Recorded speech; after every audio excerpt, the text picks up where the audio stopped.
আসসালামু আলাইকুম। আপনাদের সবাইকে স্বাগতম আইন এগ্রো ফার্মে। তো আমি কামরুজ্জামান। আমাদের খামারে আসলে আপনাদের রেগুলার যে জিনিসটা আপডেট দিয়ে থাকি, না আমাদের কিছু নতুন সংযোজন মানে সাদা চীনা হাঁস, যেগুলো আমরা মূলত প্যারেন্টস করতেছি। তো প্যারেন্টসের করার মাঝে আমরা আসলে এদেরকে নিয়মিত যে ওষুধগুলো বা মেডিসিনগুলো দিচ্ছিলাম, এই মেডিসিনের মধ্যে ছিল হচ্ছে লবণ আমরা মাঝে মাঝেই খাওয়াচ্ছি, আর সাথে হচ্ছে ক্যালসিয়াম, তারপরে জিঙ্ক, তারপর প্রোটিমিন, মূলত এইগুলোই আমরা রেগুলার খাওয়াচ্ছিলাম। আর এইগুলোর মূলত পাশাপাশি আরো কিছু মেডিসিন দিচ্ছিলাম, যেগুলো হচ্ছে 10 দিন পর পর হচ্ছে আমরা থায়াবিন দিচ্ছিলাম।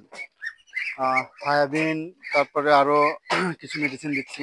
তো তারপরেও আসলে টুকাটুকি মূলত এরা করতেই আছে। রেগুলার যেগুলো আমরা দিচ্ছিলাম লবণ বা জিঙ্ক, এগুলো দেওয়ার কারণে আসলে ঠুকাঠুকি কম হওয়ার কথা, বাট এরা ঠুকাঠুকি কিন্তু করছেই, মানে পালকগুলো খেয়ে ফেলছে, একে অপরের পালকগুলো কিন্তু রেগুলার খেয়ে খেয়ে নিচ্ছে।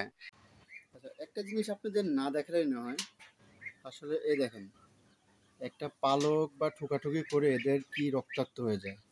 সো যখনই আপনারা দেখবেন যে হচ্ছে ঠুকাঠুকি করছে বা পালক খেয়ে ফেলছে, অবশ্যই কিন্তু ঠোঁট পুড়ায় দিবেন। তখন আর মেডিসিনের উপর ভরসা করবেন না। যখন দেখবেন এই সিচুয়েশন হয়ে গেছে, অলরেডি এই সিচুয়েশন হয়ে গেছে, অবশ্যই কিন্তু ঠোঁটটা পুড়ায় দিবেন, না হলে এরা কিন্তু বেশ অসুস্থ হয়ে যাবে। আজকে দুপুরে যখন আমি খামারে আসি, তখন আসলে একটা হাঁস দেখতেছিলাম যে এদের পালক খেয়ে নিচ্ছে। তো ওটা দেখে আমার একটু খারাপই লাগলো। সাথে সাথে আমি ওই হাঁসটাকে আমি একটু আলাদা করে দিয়েছিলাম। এই যে পাশেই যেটা হচ্ছে আমাদের আঞ্চলিক ভাষায় টুবা বলি, এখন আপনাদের এলাকায় কি বলে আমি জানি না, বাট আমার এলাকার ভাষা হচ্ছে টুবা।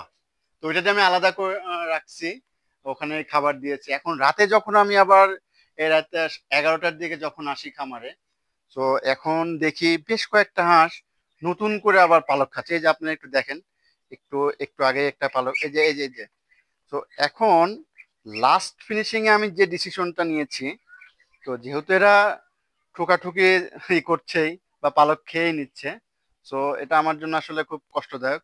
এদের জন্য আসলে এই যে দেখেন, আপনি একটা পালক খেয়ে নিল। এখন আমরা লাস্ট ফিনিশিং যেটা করতে চাচ্ছি, এদের হচ্ছে ঠোঁট পুরাই দিব। এখন আসলে ঠোঁটটা আসলে কিভাবে পুরাবো? তো আসলে ছোট ছোট আমার যে ভাইয়েরা আছে, মানে 10 পিস 15 পিস বা 20 পিস হাঁস পালন করে, তাদের তো আসলে মেশিন কেনা ডিফিকাল্ট। তারপরেও যদি কিনে থাকেন, অবশ্যই সাধুবাদ। আমরা আসলে প্রথম যখন হাঁসের খামারটা শুরু করেছিলাম, খামারটা শুরু করার পর যখন আমি মাস দেড়েক পর দেখি যে আসলে এরা ঠুকাঠুকি করে বা পালকগুলো খেয়ে নেয়, তো তারপরে আমি একটা ইলেকট্রিক হিটার এই কিনি, যেটা হচ্ছে ঠোঁট পুরায় মেশিন যেটাকে বলি আমরা। মেশিনটা দিয়ে আসলে আজকে আমরা কিভাবে ঠোঁটটা পুরাই সেটা আপনাদেরকে আজকে দেখাবো ইনশাল্লাহ। তো একটা হাঁস আমি এখান থেকে ধরে নিয়ে যাই। আসলে এই হাঁসটার বয়স প্রায় 2 মাসের কাছাকাছি হয়ে গিয়েছে। এখন এই হাঁসটাকে আসলে ওয়েট মোটামুটি 2 কেজি না হলেও কাছাকাছি। ইনশাল্লাহ এদের ভালো একটা গ্রোথ আছে। এখন প্রথমে এদের যখনই ধরবেন একটু সাবধানতা অবলম্বন করবেন অবশ্যই।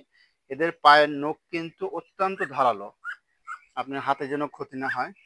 অবশ্যই এই ঠোঁটটা আপনি এভাবে ধরবেন, এইভাবে অবশ্যই করবেন। এই যে লাল হয়ে আছে, এটা কিন্তু হিট, এটা এখানে ধরবেন ইনশাল্লাহ, খুবই সাবধানে দেখেন। এই যে আপনার এই উপরে যে ঠোঁটটা দেখেন, অনেক চোখা চোখা বা ধারালো, এবং এটা নিচের সাথে একটু পুরাই দিলে আর ঠোকাঠুকি করবে না বা পালক ছিঁড়ে খাবে না।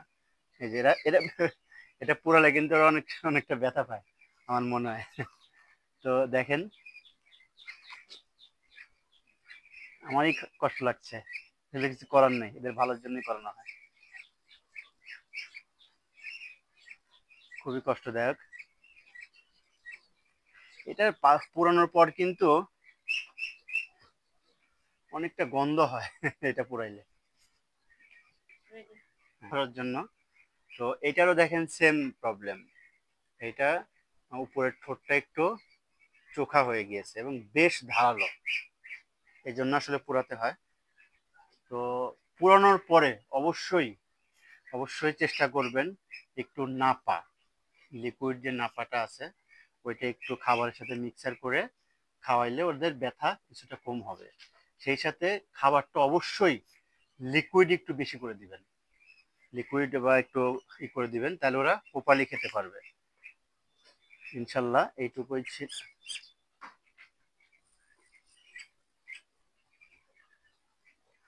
পুরানোর পরে হয়তো প্রথম দিনটা একটু কম খাবে, বাট স্বাভাবিক খাবে, একদিন পরে স্বাভাবিক খেতে পারবে ইনশাল্লাহ।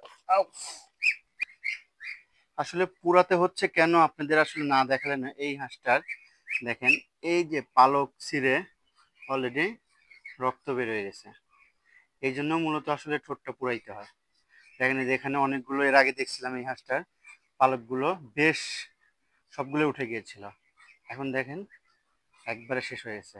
তো আমি একটু দেরি, একদিন আগে দেখতে পারলে হয়তো ভালো হতো।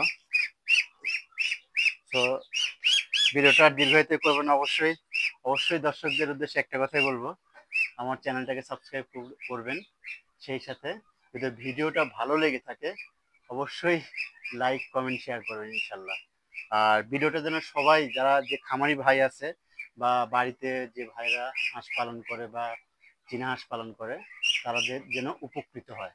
সেই সাথে আরো যদি কোনো সুপরামর্শ থাকে আপনাদের, আমি একটা কথাই বলবো, আমি কিন্তু ভাই সবকিছু জানি না, যদি আপনারাও যদি কোনো সুপরামর্শ দিয়ে থাকেন কমেন্টে জানাবেন, আপনাদের সাথে কমেন্টে যোগাযোগ করবেন ইনশাল্লাহ। আসসালামু আলাইকুম, ভালো থাকবেন।